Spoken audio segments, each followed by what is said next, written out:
Hello everyone, my name is Shane, and in this video, we're going to be doing an unboxing, and I'm going to give my first impressions on the Galaxy Z Flip 7. This phone is available for pre-order at the time of this video. I'll have some links to it in the description if you want to check it out for yourself. The retail price is $1,100. It comes in 4 different colors: jet black, coral red, this blue shadow color we're going to be checking out here today, and a Samsung.com exclusive mint color. Comes in 2 configurations, a base model with 256GB storage and 12GB of RAM, and there's an upgraded 512GB version, which is a free upgrade right now during the pre-order phase. I'm very excited to check out some of the upgrades on this new Flip 7. Inside the box, have our device. We have the least bit of paperwork I've ever seen in one of these boxes. We have a USB Type-C to Type-C charging cable and a SIM ejection tool. Let's go ahead and check out the star of the show here, the Galaxy Z Flip 7. Shout out to Samsung for sending out this review unit ahead of time. First impressions immediately out of the packaging. Really loving the blue color on this. It's the same as what's available on the Fold 7.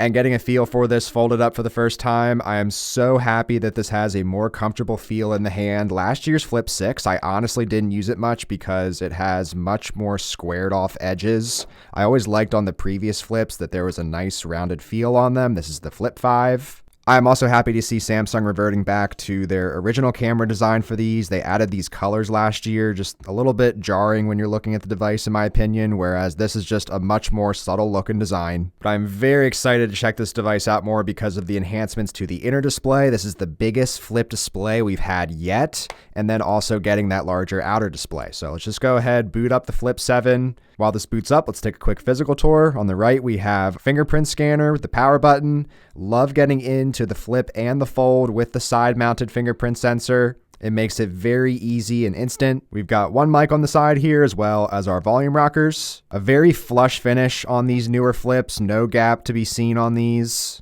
On the bottom, we have some more mics, our Type-C port capable of 25-watt super fast charge. We have one of our 2 speakers here, have our 5G antenna and SIM tray, which this has room for just 1 physical SIM card. Now taking a look at the new 4.1-inch outer display. This is probably going to be the biggest upgrade of this flip.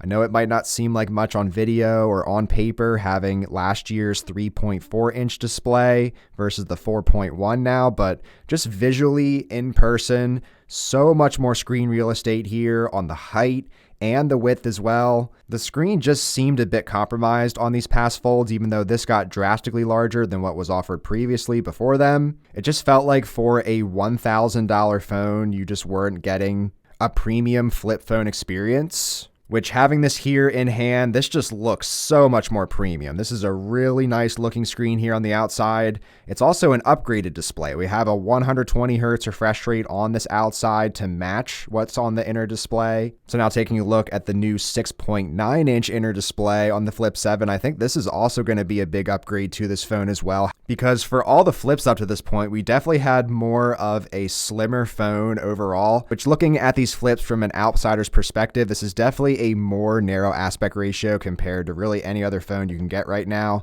But Samsung is now increasing the size of it for the first time. So I can definitely feel it in the hand being a little bit wider than these conventional flips.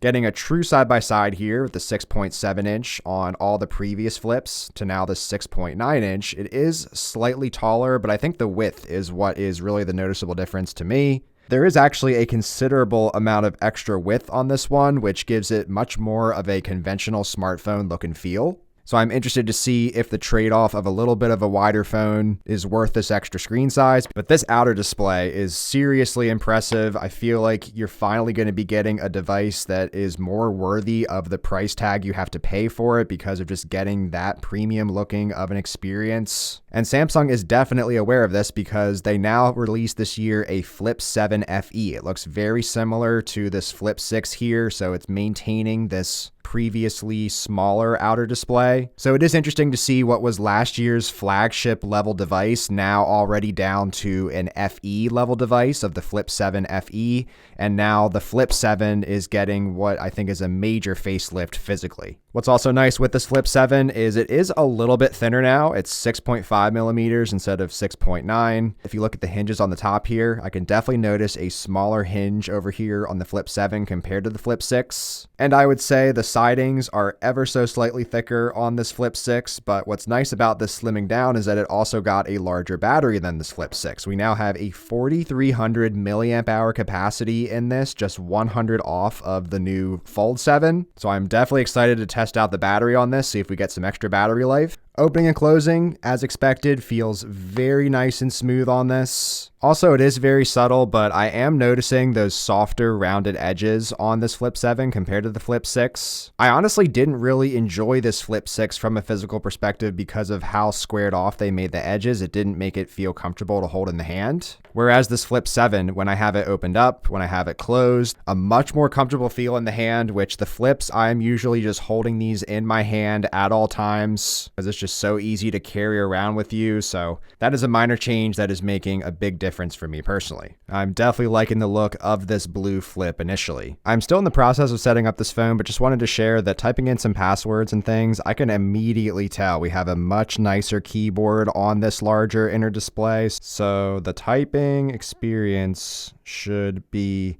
very good on this. So I'm really liking the keyboard initially thanks to this slightly larger inner display. Looking at the keyboard side by side with some of the past gen Flips, the keys just look a little bit larger to me on this Flip 7, which I think overall is just going to make for a more comfortable typing experience.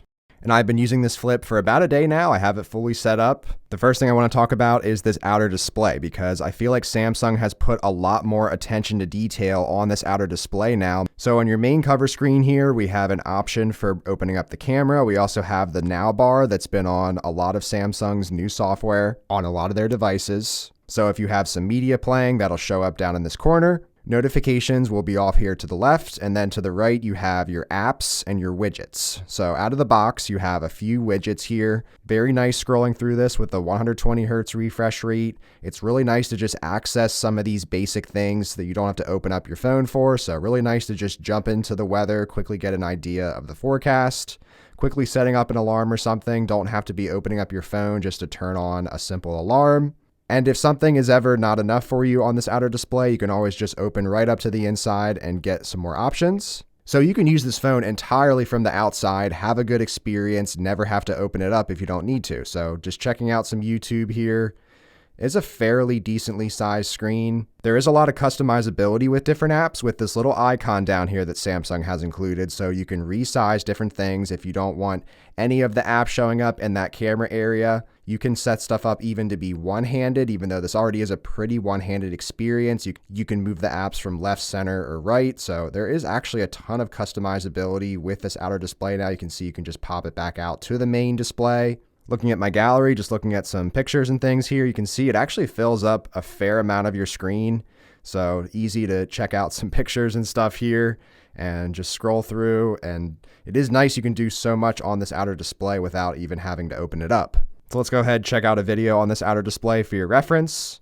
You can actually go ahead and check out comments too if you really wanted to, even though this is a pretty tiny experience.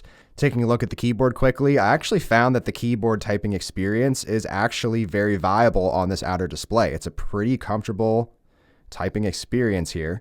So honestly, I was replying to some of your comments on this outer display keyboard perfectly fine. I didn't think that I should be opening up to the inner display. I was fine typing on this outer display, so sending text messages or just quickly looking things up, definitely viable on this outer screen. If you are watching some content out here, you can upscale it to as high of a resolution as you want to. So set it to 4K 60 here.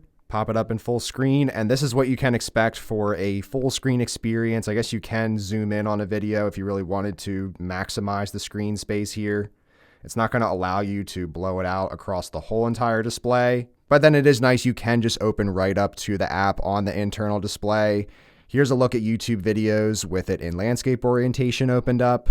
There is some bars on the side, but honestly, again, with the slightly larger display on this Flip 7, making it a little bit wider, I would say this is a comfortable enough viewing experience for me personally, especially considering how compact of a device this is. But there is a ton of potential on this outer display. You can have as many applications on here as you want to. This is just what I added so far. Really, any application works. If you ever get into a scenario where something might be cut off by the cameras, that's where this little button comes in handy, that you can make stuff fit onto the screen properly. So now I can access all the buttons perfectly fine. And I'm loving using this outer display just for basic things around the house, like hitting my light switches and things, jumping into my emails quickly, see what's going on. And there's actually a ton of widgets to go through and choose from. There's a lot of multiple options for each one, depending on what size you would want, for example. So if I want to have my notes on my cover screen, you can have some different sizes of that. And with it being that larger size and a lot more useful and enjoyable to use with the higher refresh rate, I'm really liking the outer display on this Flip 7. What's also worth mentioning is that we have a brighter outer display now on this Flip 7 to match the internal display. So we have 2600 nits of brightness on this. So I noticed outdoors, super bright display when quickly referencing the outer screen. Obviously, very bright inner display as well. It's just nice to have a consistent experience across the board, no matter which display you're using. I also really like the side-mounted fingerprint sensor, so easy to get in on that outer screen. And I've also been enjoying the upgrades coming to the internal display as well. So as far as the crease in the middle, I barely feel it at all. You're going to see it still if you have it in direct lighting, so you can kind of see it a little bit there in my studio lighting. But honestly, using it here in person, I honestly barely feel it on this. It was more of a problem on past Flips because they were smaller, and every time you would scroll with your thumb to be going through news articles and things, you'd be running over it every single time. Whereas here, your thumb is positioned a little bit lower, so you're not really even coming into contact with it. But if you are, I am barely feeling the crease at all, so really not much of a concern at all. It just makes this feel like more of a conventional smartphone, which is really nice because, of course, having it in this Flip form factor. And now doing some gaming tests, because I feel like this wider Flip display is actually pretty viable for doing some handheld gaming.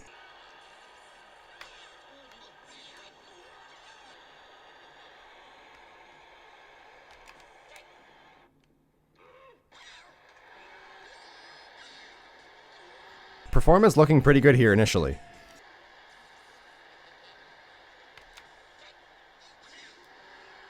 Performance looking pretty good on this actually, and visuals looking alright.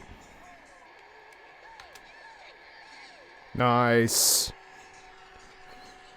Looking pretty good here initially. I am pretty impressed with this Flip 7's wider display. It just makes it a little bit more useful. I'm not even noticing the crease in the middle or anything. So honestly, really liking the gaming experience here initially on the Flip 7. Looking at some old school RuneScape here, again with the smooth 120Hz refresh rate display. Still testing out this new Exynos 2500 processor initially, but really everything I've done on this phone so far has not really given me any hiccups at all. But again, with this slightly wider outer display, just makes these games look a little bit better in my opinion.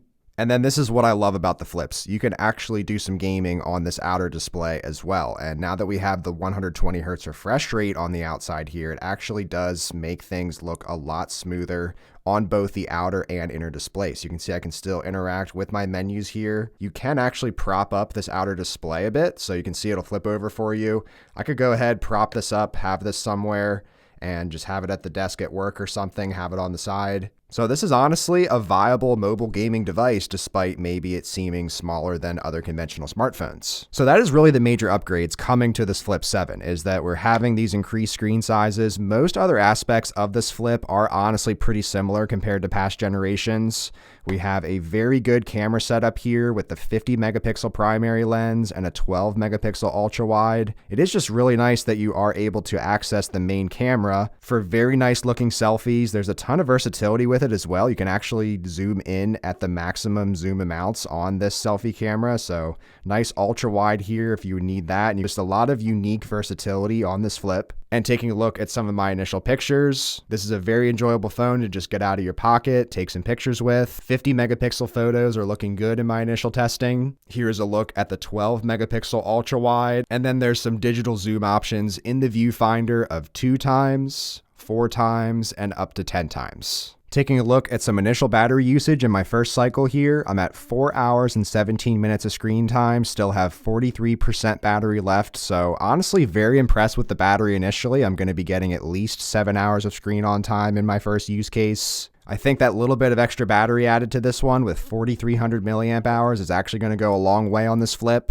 I am excited to test out this battery more, but initially seems like pretty good battery life here. But overall, first impressions of this Flip 7, I am honestly super impressed with this device. I'm really liking the blue color. It's a very premium feeling smartphone experience overall, which is what you want when you're paying this kind of price. I know there's still a lot more testing to be done and running this through my everyday paces, but initially here, this is a phone that I can recommend. The Fold is definitely a bit tougher to outright recommend given its $2,000 retail price. I know you are getting a lot more screen real estate with this one and some different use cases with this. This is more of a 2-in-1 device for me personally, considering the tablet aspect of it. But all things considered with this Flip, it is a very premium smartphone experience. Really every aspect about it has a nice premium feel to it. I cannot understate how enjoyable it is to be using this larger outer display. Getting some very nice physical enhancements on this Flip 7 considering the screen increases. But I'll be curious to hear your thoughts on the Flip 7 down in the comments below. I'll have any pre-order deals and incentives down in the description below. Stay tuned for some future content like my official Samsung cases video coming up next. Thanks so much for watching. Take care.